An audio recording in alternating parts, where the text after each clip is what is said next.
Hello, everyone. Grab your food and coffee quickly and sit down. You're not going to want to miss this. We're going to talk about the man of the hour tonight. Welcome to the grill, Senator. It's great to be here. As many of you probably already know, Senator Smith happens to be very close to the man of the hour tonight, and that is Tim Walz. So we're going to pick her brain on all things about Harris's new running mate, but she also is a subcommittee chair on housing on the banking committee, and given that it's a clear interest right now in the Democratic Party to talk about housing policy, we'll also be talking about that later in the conversation. But let's just start with some news of the day. There's been a lot written already about Tim Walz, your friend from Minnesota. You know, we know about Walz, who's from Nebraska, Walz who worked on the farm, Walz the coach, Walz the person who enlisted in the service when he was, 17? Right.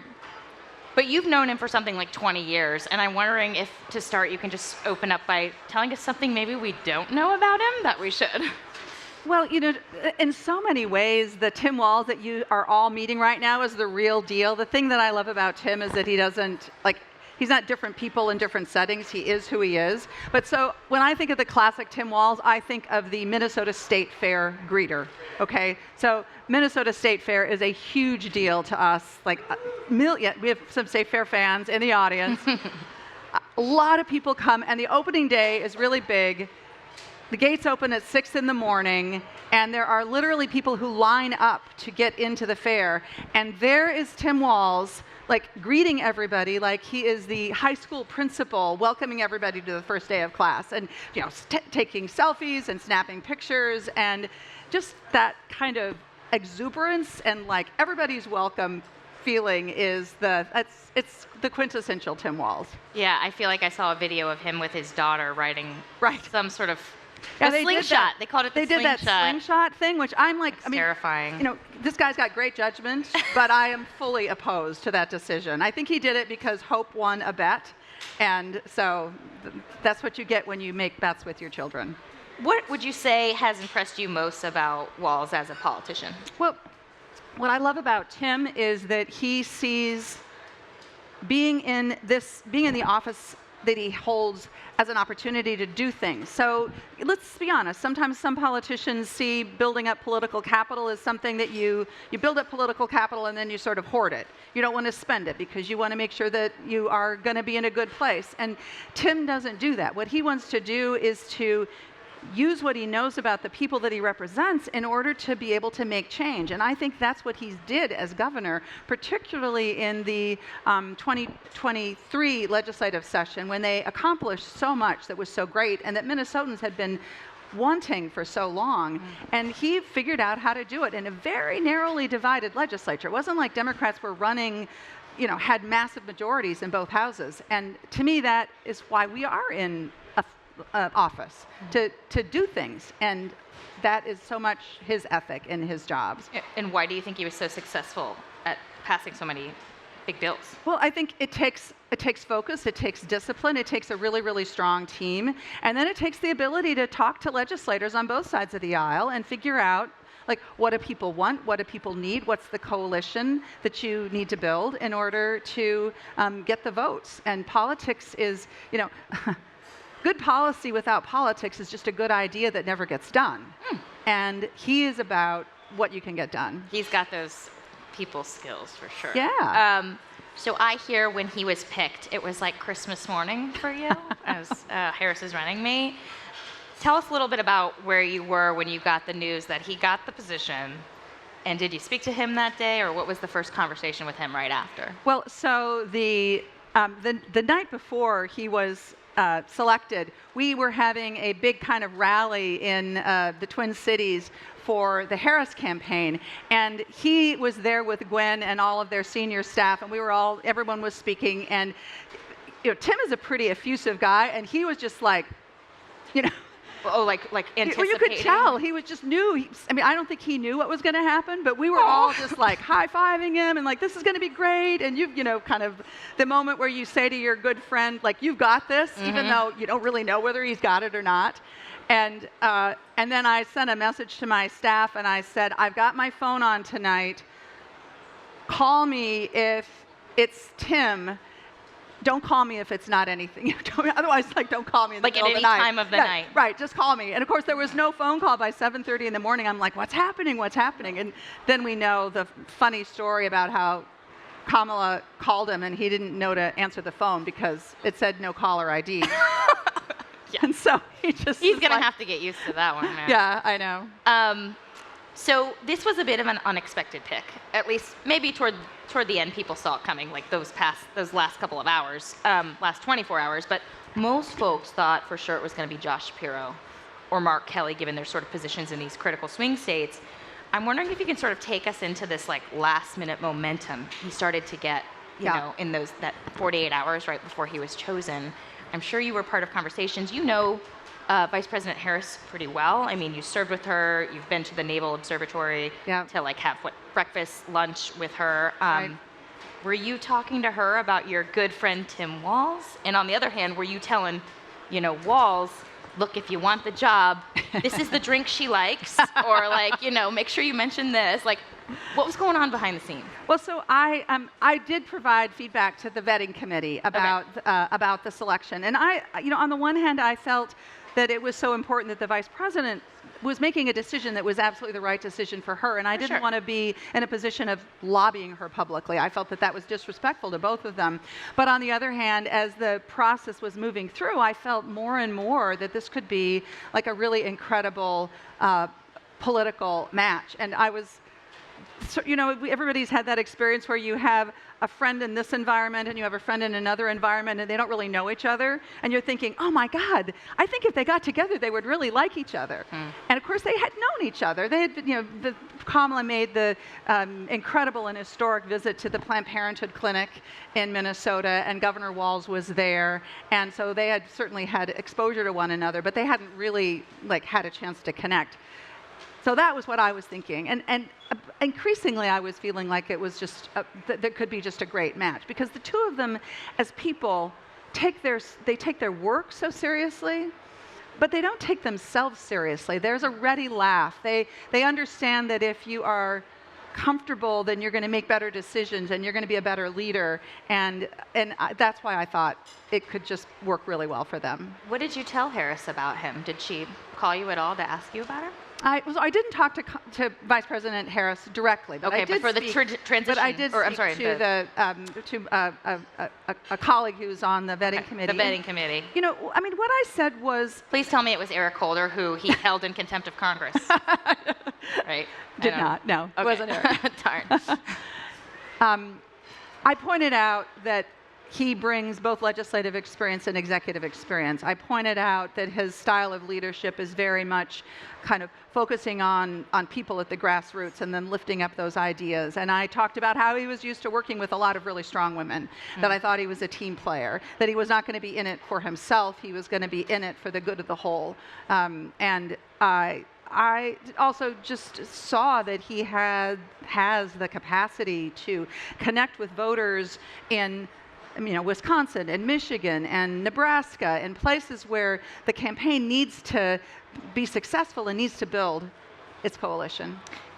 Has he talked to you much about his dynamic the dynamic between these two friends you have as they get to know each other, since he's been picked? How's it been going? What's his mindset right now? Well, to be clear, I haven't spoken to him a ton. He's been pretty busy. But you saw him today, right? Yeah, I saw him today. Yeah. He was in great shape, and we had a wonderful meeting. It was the first day of the convention, and as we were sort of coming through security, the vice president nominee's motorcade was coming up. We didn't know who it was. We were sort of standing there, and of course the Secret Service was sort of basically saying, "Stand aside, ma'am." And I was like, "Well, I'm a United States Senator. I think I can go in here."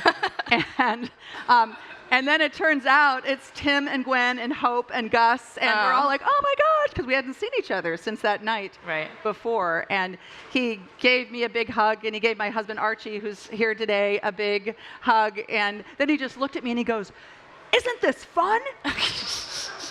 Just wait. Give him a month when he I know. hasn't slept, I'm like, okay, man, we need all that 2 hours. enthusiasm right now, because we've got but the other side of that, I have to say, and when we saw him today and he was speaking to a group of people, and we're all aware, like, this energy is great, but the purpose of this exercise is not to build energy. The purpose of this exercise is to turn that energy into action. That's what elections are all about. And he is today was making the point that we can be enthused, but the question is then what do we do in order to win? With that enthusiasm, what would you say are the biggest assets he brings to the table for the campaign? I mean, you talked about his ability as, governor to talk to people from, different walks of life, different parties, but what about for the campaign in terms of reaching people that maybe Democrats aren't great at reaching? Well, so if you think about Tim, he'd never been in public life. I mean, he'd been a teacher, had been an active member of the community in so many ways, a coach, but he had never run for office. And so he decides to run for office in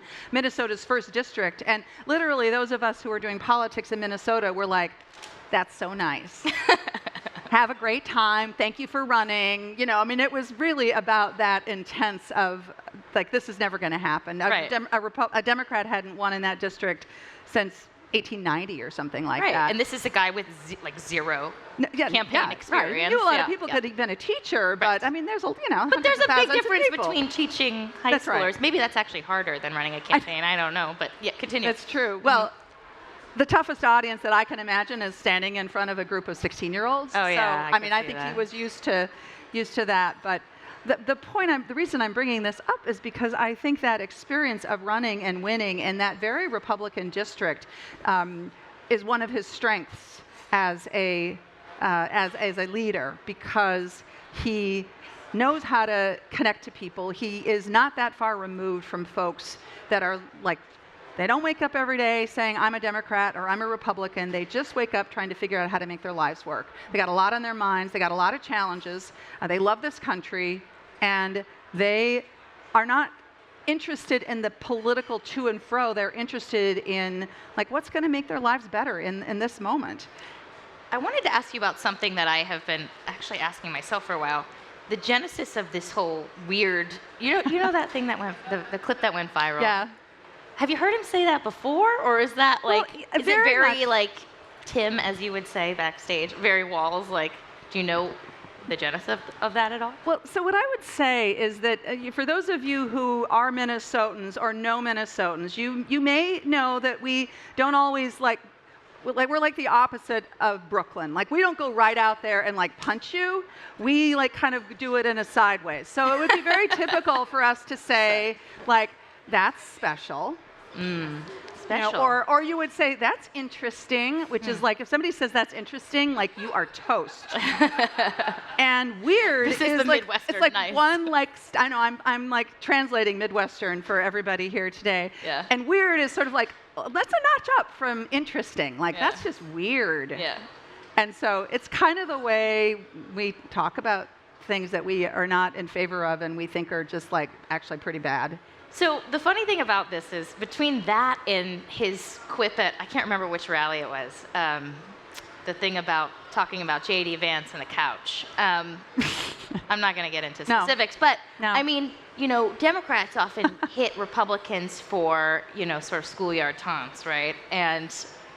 But when Democrats do it, specifically when Tim Walz does it, people are like, zing! Why is that? Isn't it kind of the same thing? Well, so, I think that there's something going on here which is really interesting. So you have Donald Trump and J.D. Vance that are classic bullies. And they build power by denigrating other people, by making fun of them, and that like boosts them up. And how do you fight a bully? Well, one of the ways that you can fight a bully is instead of making them bigger, you can make them smaller. This is what Michelle Obama, I think, was talking about last night, and I think it is something that Tim Walz intuitively understands, that you point out the smallness of what they are doing, what they are saying, how they're behaving, and it sort of pulls the wool away from people's eyes a little bit. It sort of exposes what's really going on in terms that people can understand. And I mean, maybe that is something that people will understand because they recognize it in their daily lives. They know what that looks like, as opposed to like, this is an existential threat. I mean, I think that Donald Trump is an existential threat, but that's not how people actually talk in their regular lives about what's going on, right? Maybe, I think that's part of it. Gotcha. you mentioned Republicans, and bullying was the word you used. Republicans have obviously been going after Walz pretty hard on a personal level, accusing him of lying about his military service, of him lying about his family's fertility journey is the latest thing, I guess. Politically speaking, I mean, we've written about this in Playbook. I don't really understand the strategy behind that, but what do you sort of make of this? I mean, have you talked to him or Gwen, his wife in particular, who I know you know as well, about how they sort of handled that, how that's like impacted them as a family? Like, what do you make of these very personal jabs? Well, so, I mean, the attack on the Walz family for their infertility challenges is beyond the pale. I mean, I've never seen, nobody in his elections in Minnesota has ever stooped that low. And just to be clear for people, the charge is that, Walz and his family have talked a lot about, their challenges with fertility issues, and Republicans are saying, oh, he just got an IUI, which is different than IVF, and so they sort of tried to diminish it, and right.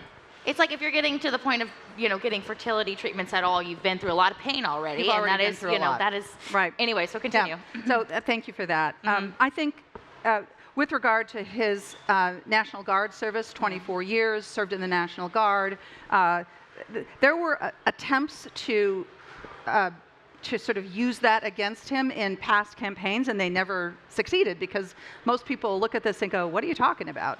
The guy served in the National Guard for, over 20 years. He enlisted when he was 17. So, like, what are you talking about?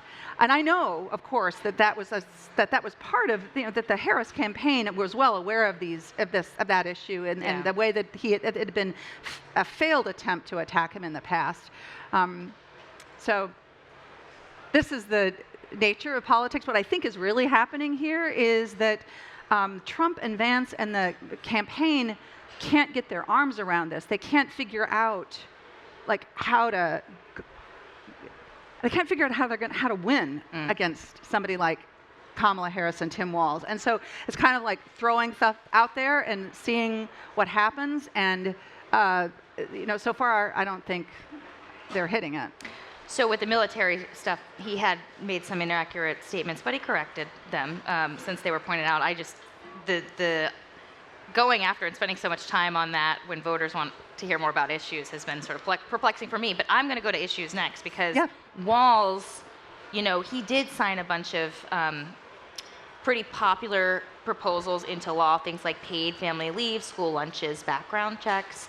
But he also, backed some priorities that are not as popular with swing voters. Specifically, this idea of giving driver's licenses to undocumented immigrants, as well as allowing them to participate in this, the free or subsidized college program and taxpayer-funded health care benefits at the state level. I'm wondering, are these policies that you think Walz, as a vice president, will push for, to go nationally, or what is your thought on that?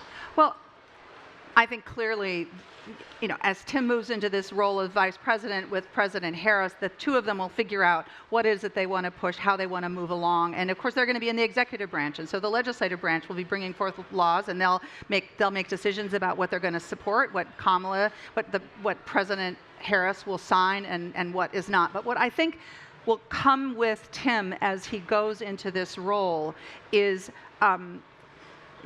looking for practical, pragmatic solutions that people need and have asked for. This issue of driver's licenses for all, as a matter of fact, has been something that has been worked on for a long, long time in Minnesota, and it basically was a public safety issue. I think Illinois just did something like that recently. I worked on this when I was lieutenant governor, and in fact, it was, in the early days, it had bipartisan support because folks, legislators in rural parts of Minnesota who had many folks who were working, for example, in meat processing facilities and needed to drive. They were driving their kids to school. It was just safer for them to to get training. For them to have safer and better for everybody.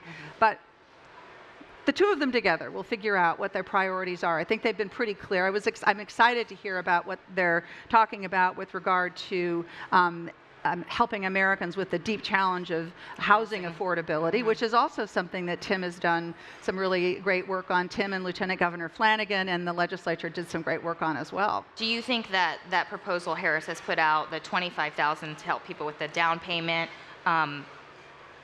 do you think that and the additional building of housing, et cetera, that's something you guys will pass within the first, few months if you get the majority in the White House? Well, I mean, I can't say for sure how long it will take and what we would be able to do, but I can tell you, working on as I'm chair of the housing subcommittee, that that issues around addressing the deep shortage of housing supply in this country, millions of housing apartments and homes short, addressing that shortage, figuring out how you go about that on the supply side, and then on the demand side, helping to make those places more affordable for people is a priority, and even a bipartisan priority. I've worked with Mike Rounds from South Dakota on this policy issue, particularly when it comes to rural housing. So I think there's lots of bipartisan interest in moving some of those proposals forward. Yeah, a lot of young people struggling to get that initial down payment to pay a house. I do wonder, though, if, putting that money, giving that money, does that create a bigger problem, though, in terms of the demand side when you don't have the supply, as you just mentioned? Or do you think this idea she has about, building X amount of new houses, will that make up for it? Or I'm just curious if it exacerbates the problem, I guess. Well, so my view of it is that what you need to do is you need to look at this holistically. You need to look at both what do you do to make housing more affordable. One of the most important things that you need to do is to build more houses, build more apartments, and make sure that they're affordable. And so it's both a housing demand and housing supply issue, and I think we need to work on it from both perspectives. And what Governor Walz did in Minnesota was to put significant resources into building out more housing units, which I think will be useful in lowering costs in the long run, so or medium run. Our events person just came in and gave me a look, but I'm going to ask you one more question, if you don't mind. I want to talk about your relationship with Harris, because I think it illuminates, how she's going to be working with the Senate and the Congress if she wins. There was another certain senator who didn't spend a lot of time in the chamber and then went on to the White House who kind of became too cool for school. You don't have to confirm that, but, it's been reported that he didn't have a great relationship with the Hill after he left.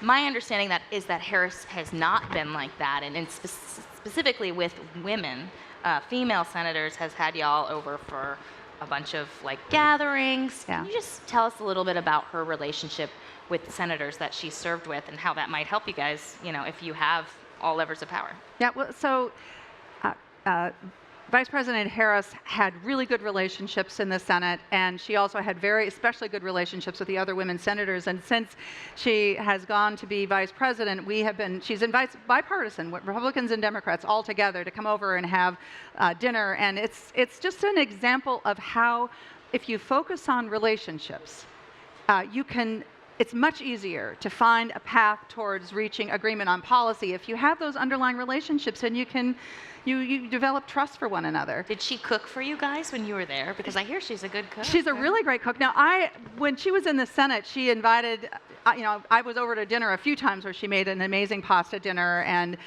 Doug kind of came in and said hello after we had all finished talking. And this is girl time, Doug. Go away. We had a great time. When she invited all of us senator women over, she relied on the incredible Naval Observatory staff to. But you know what she does is she gives them her family recipes, and then they prepare the food that she's going to be judging what they're serving. I would not want to be in that position. Well, that is all the time we have. Thank you, Senator, for doing this. Thank you very much. Fun to be with you all.